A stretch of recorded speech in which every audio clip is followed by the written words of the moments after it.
Welcome back to my channel Kritika Chauhan blogs. I hope आप सब अच्छे होंगे, मैं भी अच्छी हूँ।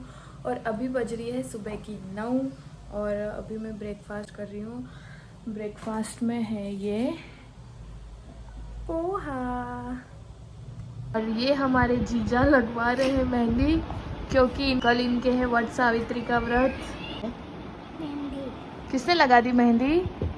दीदी ने। कौन से दीदी ने? और ये हैंड्स पे क्या लगाया है? ये बटरफ्लाई। देखो ना कितनी सुंदर बटरफ्लाई है। और यहाँ लग चुकी थी पूरी मेहंदी दोनों हाथों और दोनों पैरों में। अभी हम जा रहे हैं मंदिर। आज है वट सावित्री का व्रत, तो मैं आपको बताऊंगी कि हमारे यहाँ वट सावित्री की पूजा कैसे की जाती है। सब लोग मिलजुल कर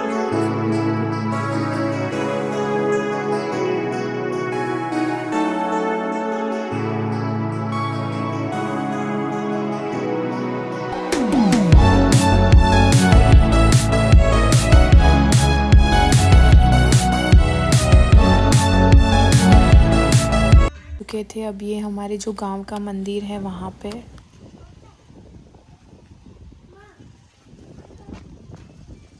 और फिर मंदिर में आके हमने पूजा की। सबसे पहले ये दूध चढ़ाया।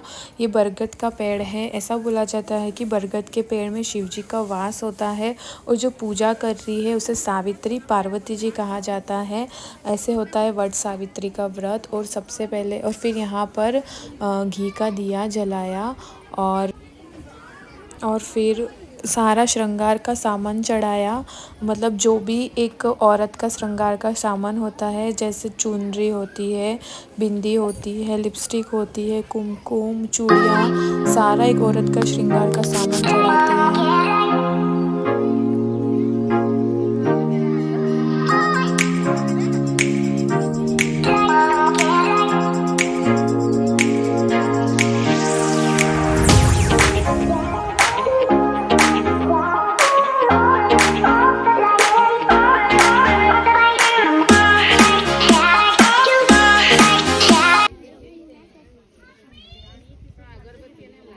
उसके बाद एक पान का पत्ता लेते हैं, उसमें कुमकुम, चावल और फूल से पूजा की जाती है। इन सारी चीज़ों को पान के पत्ते में चढ़ाया जाता है और ये पूरा पत्ता बरगद के पेड़ को चढ़ाया जाता है।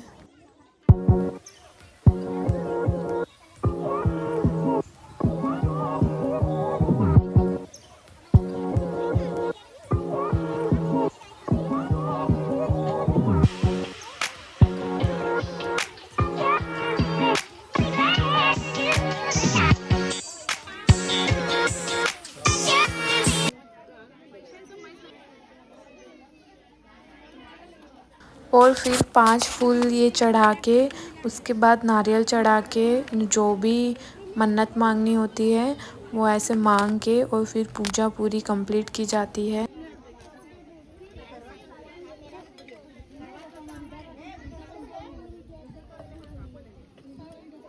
और अब ये कच्चा सूत लेते हैं, उसमें कुमकुम और चावल चढ़ा के इसको मतलब आधा बांध के और इसके 7 फेरे लिए जाते हैं। और मतलब एक फेरा करने के बाद बरगद के पेड़ को पानी चढ़ाया जाता है। ऐसे ऐसे करके 7 फेरे लिए जाते हैं। उसके बाद फेरे कंप्लीट होने के बाद इससे ये जो कच्चा सूत है उसे ऐसे धागों में फंसा दिया जाता है।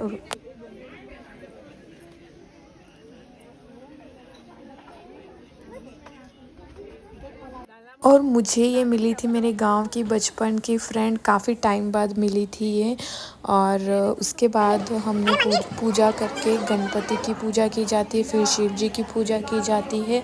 और फिर हमने लिया ये श्रृंगार का सामान। ऐसा बोलते हैं जो भी चढ़ाते हैं श्रृंगार का सामान पार्वती जी को, उसमें से है ना कुछ अगर आपको पसंद आए वो ले लेना चाहिए, अच्छा माना जाता है। उसके बाद 5 जनों को तिलक किया जाता है। उसके बाद और फिर घर पे आके हमने एक कथा सुनी थी और ऐसा माना जाता है कि पार्वती जी शिव जी को यमराज से बचा के लाई थी। ऐसा इस व्रत की मान्यता है। कृपा होगी तो अवश्य हमारी मनोकामना पूर्ण होगी। ऐसा